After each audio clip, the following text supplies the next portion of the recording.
ഇന്നലെ എന്നെ ഒരു ചെറുപ്പക്കാരൻ വിളിച്ചിട്ട് അദ്ദേഹം ചോദിക്കുന്നത് എന്താണ്, എനിക്ക് 2-3 മക്കളുണ്ട്, 3-4 മക്കളുണ്ട്.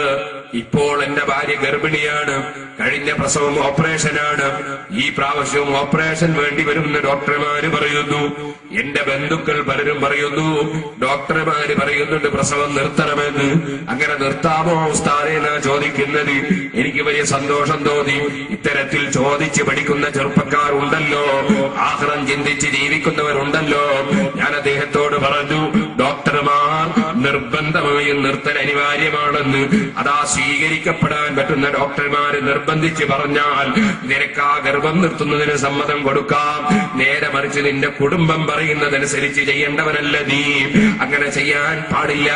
കാരണം അഷ്റഫുൽ ഖൽഖ് സല്ലല്ലാഹു അലൈഹി വസല്ലമ തങ്ങളുടെ താല്പര്യം എന്താണെന്നാണ് ഒരു മുഅ്മിനായ മനുഷ്യൻ ചിന്തിക്കേണ്ടത്. അവിടുത്തെ താല്പര്യം എന്താണ്? തനാകഹു തനാസലൂ,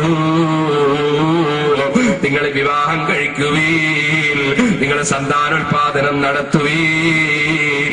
മറ്റൊരു ഹദീസിൽ തസബ്ബജുൽ വലൂദൽ വദൂദ്, ധാരാളം പ്രസവിക്കുന്ന, ധാരാളം ഭർത്താക്കന്മാരെ സ്നേഹിക്കുന്ന നല്ല സ്ത്രീകളെ നിങ്ങൾ വിവാഹം കഴിക്കുവീൻ. ഫൈനി ഉബാഹി ബികുൽ ഉമമാ, പാരത്രിക ലോകത്തിന്റെ സമുദായം വരുമ്പോ എന്റെ സമുദായത്തിന്റെ എണ്ണം കാണിച്ചുകൊണ്ട് ഞാനിതാ അഭിമാനം പറയും. അങ്ങനെ അല്ലാഹുവിന്റെ റസൂലിനെ അഭിമാനിക്കാനുള്ളതാണ് നമ്മുടെ മക്കൾ. അതുകൊണ്ട് തന്നെ സന്താനം കുറയണമെന്നല്ല ചിന്തിക്കേണ്ടത്. എന്റെ കാരണത്താൽ എന്റെ നേതാവായ നബി സല്ലല്ലാഹു അലൈഹി വസല്ലമ തങ്ങൾക്ക് അഭിമാനിക്കാൻ കഴിയണം. അതുകൊണ്ട് എനിക്ക് ധാരാളം മക്കൾ വേണമെന്നാണ് ഉമ്മമാരെ ചിന്തിക്കേണ്ടത്. ഓ രക്ഷിതാക്കളെ ചിന്തിക്കേണ്ടത്. അവിടെയൊക്കെ മടിയന്മാരായി, അല്പം പ്രയാസമല്ലേ, കുറച്ച് ബുദ്ധിമുട്ടല്ലേ, കുറച്ച് അതാ സഹിക്കണ്ടേ എന്ന് മനസ്സിലാക്കിയിട്ട് നമ്മൾ അതാ സ്വന്തം മക്കൾ ജനിക്കുന്നതിന് മുമ്പ് തന്നെ കൊന്നുകളയുന്ന ക്രൂരമായ പ്രവർത്തനത്തിലേക്ക്, അല്ലെങ്കിൽ ജനിച്ചു വരാനുള്ള റൂട്ട് തന്നെ ബന്ധാക്കുന്ന ക്രൂരമായ പ്രവർത്തനത്തിലേക്ക് ഒരിക്കലും അതപ്പതിച്ചു പോകരുതേ.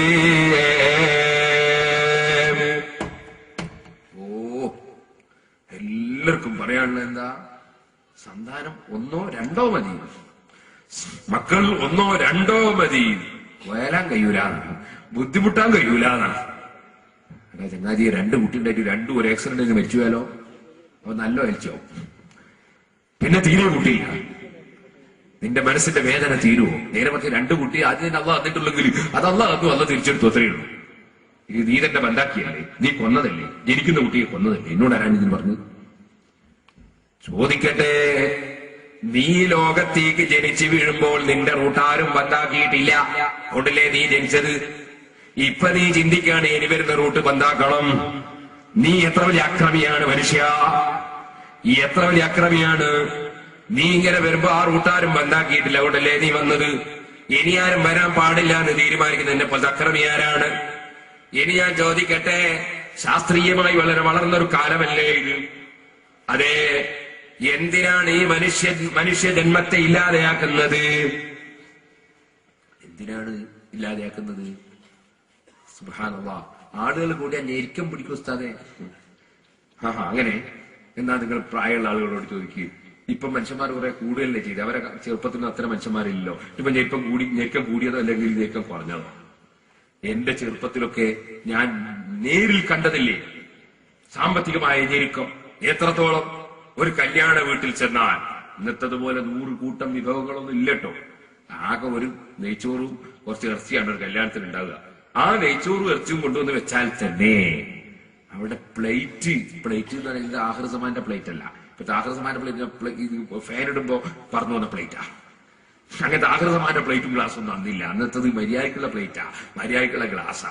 ഇപ്പോഴുള്ള ഗ്ലാസ് എന്ന് പറഞ്ഞാൽ വെള്ളം അതിൽ ഒഴിച്ചാൽ തന്നെ തൊടുമ്പോ അങ്ങോട്ട് ഞെങ്ങിപ്പോയി. സുബ്ഹാനല്ലാഹ്. കുറെ മടിയിൽ മറിഞ്ഞ്, കുറെ താടിയിൽ മറിഞ്ഞ്, അങ്ങനത്തെ ഗ്ലാസ് അല്ല, കോപ്പ. പിന്നെ പ്ലേറ്റ് തന്നെ എല്ലാ അനാരോഗ്യവും വിളിച്ചു കൊണ്ടുവരാനുള്ള എല്ലാ സാധനവും ചേർത്തുണ്ടാക്കിയ സാധനം. സുബ്ഹാനല്ലാഹ്. കഴുകാനും കൂടി പറ്റൂല, കഴുകിയാ പിന്നെ കടലാസായില്ലേ, പിന്നെ അതിനേക്കാണ് കച്ചറിയായി. ഒരു വൃത്തിയില്ലാത്ത പ്ലേറ്റ് അല്ല ഇപ്പോഴത്തെ പ്ലേറ്റ്. അതല്ലേ പരിഷ്കാരത്തിന്റെ ഗുണം അങ്ങനെയാണല്ലോ. എല്ലാം പരിഷ്കാരത്തിന്റെ ഒക്കെ ഗുണം അങ്ങനെയാണല്ലോ. സുബ്ഹാനല്ലാഹ്. ഇരിക്കട്ടെ, ഞാൻ പറഞ്ഞു വന്നത് അങ്ങനത്തെ പ്ലേറ്റ് അല്ല പഴയ കാലത്ത് പ്ലേറ്റ് കഴുകിയെടുക്കുന്ന പ്ലേറ്റാണ്. ആ കഴുകിയെടുക്കുന്ന പ്ലേറ്റ് കല്യാണ വീട്ടിൽ, എന്റെ നാട്ടിലൊക്കെ ഞാൻ കണ്ടതാ, കല്യാണ വീട്ടിൽ ഭക്ഷണം കഴിച്ചിട്ട് അവശിഷ്ടങ്ങളുള്ള പ്ലേറ്റ് അത് കഴുകാൻ വേണ്ടി തന്നെ ക്ഷണിക്കപ്പെടാത്ത കുറെ സാധുക്കൾ വരിക. ആ സാധുക്കൾ ആ പ്ലേറ്റിലുള്ള ഭക്ഷണം അവർ തട്ടിയിട്ട് ഒരു ചെമ്പിൽ ഒരു കുടുക്കയിൽ സമാഹരിച്ചിട്ട് അവരെ കുടുംബത്തിൽ ഭക്ഷിക്കാൻ വേണ്ടി കൊണ്ടുപോവുകയാണ്. ഇത് ഞാൻ എന്റെ കണ്ണുകൊണ്ട് പല സ്ഥലത്തൊന്നും കണ്ടതാണ് പഴയ കാലത്ത്. ഞാൻ ചോദിക്കട്ടെ, ഇന്ന് അങ്ങനത്തെ എന്തെങ്കിലും ഒരു സാമ്പത്തിക പ്രതിസന്ധി ലോകത്തുണ്ടോ? അതേസമയത്ത് ജനങ്ങൾ എത്ര കൂടി? എന്റെ ബാപ്പാക്ക് 4 മക്കളാണ്. ഇപ്പൊ ഞങ്ങൾക്ക് എല്ലാവർക്കും കൂടി മക്കൾ എത്രയാണെന്ന് എണ്ണയിപ്പം പറഞ്ഞാൽ നിങ്ങൾ ആരെങ്കിലും കണ്ടുവെച്ചെങ്കിലും അതുകൊണ്ട് പറയൂല. അപ്പൊ ഞാൻ പറയുന്നത് കണ്ണൂക്ക് നിർത്തി, ഞാൻ തമാശ പറഞ്ഞിട്ടോ. അപ്പൊ ഞാൻ പറഞ്ഞതിന് അർത്ഥം ഇപ്പൊ എത്ര ആളുണ്ട്? ബാപ്പ മാത്രമേ മരിച്ചിട്ടുള്ളൂ. അതേസമയത്ത് ഇപ്പൊ ഞങ്ങൾ എത്ര ആളുണ്ട്? എത്രയോ ഡസൻ കണക്കിന് ആളുണ്ട് ഇപ്പോ. അപ്പോ ഞെരിക്കുണ്ടാവുക ചെയ്തത് അല്ല, ഇപ്പൊ ഞെരിക്കം പോവുക ചെയ്തത്. അപ്പൊ ആള് വർദ്ധിച്ചത് കൊണ്ട് ഞെരിക്കം വരും എന്നത് ലോകത്ത് അല്പം പോലും ചിന്തയില്ലാത്ത മനുഷ്യന്റെ വളരെ ഉടുസായ സങ്കുചിതമായ മനസ്ഥിതിയാണ്. മറ്റൊന്ന് ഞാൻ പറയട്ടെ, നമ്മുടെ രാജ്യം പുരോഗമിക്കണമെങ്കിൽ എന്താ വേണ്ടത്? നല്ല സമർത്ഥന്മാരായ ശാസ്ത്രജ്ഞന്മാർ വേണം. അതുപോലെ തന്നെ സമർത്ഥരായ യോഗ്യരായ രാജ്യത്തെ നയിക്കാൻ പറ്റുന്ന ആളുകൾ വേണം. ഇനി നമ്മളെന്താ ചെയ്യാൻ പോകുന്നത്? നമ്മൾ പ്രസവിക്കുന്ന കുട്ടീനൊക്കെ ബന്ധാക്കാൻ പോവുക. നിങ്ങളത് ആലോചിച്ച് നോക്ക്, നമ്മുടെ നാടെങ്ങനെ പുരോഗമിക്കുക? കാരണം ഇവര് ബന്ധാക്കിയിട്ട് ആളുകളൊക്കെ കുടുങ്ങിപ്പോയിട്ടുണ്ടെങ്കിൽ ഏതൊക്കെ മഹാന്മാരായിരിക്കും ഓരോ റൂട്ടിലും ബന്ധായി പോയത്?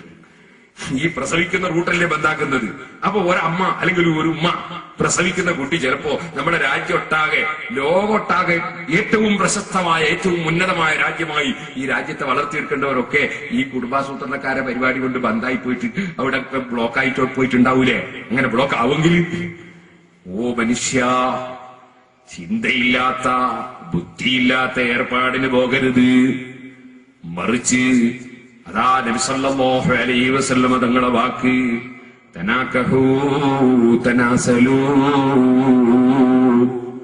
നിങ്ങൾ ധാരാളം വിവാഹം കഴിക്കുക, സന്താനോൽപാദനം നടത്തുക.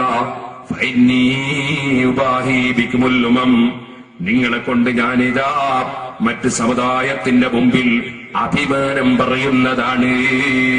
അപ്പൊ ധാരാളം മക്കളുണ്ടായാൽ ഉമ്മമാരെ ശരിക്കും മനസ്സിലാക്കൂ. ഞാൻ ഇപ്പോഴതിലേക്ക് കടക്കുന്നില്ല. കുറ്റ്യാടിയിൽ വെച്ച് 5 ദിവസം വിവാഹം ജീവിതവും നിയമങ്ങളും എന്ന വിഷയം ഞാൻ കഴിഞ്ഞ 2 ആഴ്ച മുമ്പ് പ്രസംഗിച്ചിട്ടുണ്ട്. അതിന്റെ CD ഇറങ്ങിയിട്ടില്ല. ഇറങ്ങുമ്പോൾ എല്ലാവരും കേട്ടോളൂ. ഇൻഷാ അല്ലാഹ് അതിന്റെ തുടരെ പിന്നെയും പ്രസംഗിക്കാനുണ്ട്. ഇപ്പോൾ ഞാൻ അവിടെ ഓർമ്മപ്പെടുത്തുകയാണ്. ആ വിവാഹത്തിന്റെ ഏറ്റവും മർമ്മപ്രധാനമായ ലക്ഷ്യം അത് സന്താനമുണ്ടാകലാണ്. സന്താനമുണ്ടാകുന്നതിനാലുള്ള ഗുണമെന്താണ് ഉമ്മമാരെ? പറയട്ടെ, നിങ്ങൾക്കൊരു 10 മക്കളുണ്ടെങ്കിൽ ആ 10 മക്കളും നിസ്കരിക്കുമ്പോൾ പ്രസവിച്ച ഉമ്മാക്ക് പ്രതിഫലം കിട്ടുന്നു. അവർ ജുമഅക്ക് പോകുമ്പോൾ പ്രതിഫലം കിട്ടുന്നു. അതുപോലെ തന്നെ ആ 10 മക്കൾ ധർമ്മം ചെയ്യുമ്പോൾ ഉമ്മാക്കും ഉപ്പാക്കും പ്രതിഫലം കിട്ടുന്നു. ആ മക്കൾ ഹജ്ജിന് പോകുമ്പോൾ ബാപ്പാക്കും ഉമ്മാക്കും പ്രതിഫലം കിട്ടുന്നു.